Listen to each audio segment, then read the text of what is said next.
urugendo ruva i Karongi rwerekeza i Kigali ngo nticyari igitekerezo cya Damascene, ahubwo habanje kuza umukobwa we akiri muto, inzara yaramuriye afata icyemezo cyo kuza i Kigali.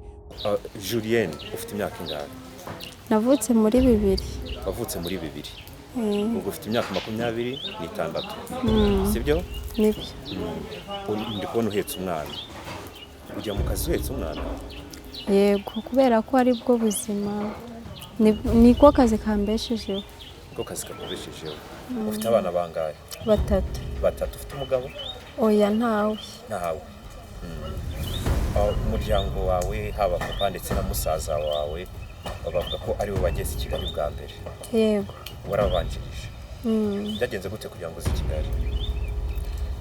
Kubera ko nabonaga mu rugo hari ubukene bwinshi, kaba n'igihe tujya ku ishuri tutariye, umva ari bibi cyane cyane rwose.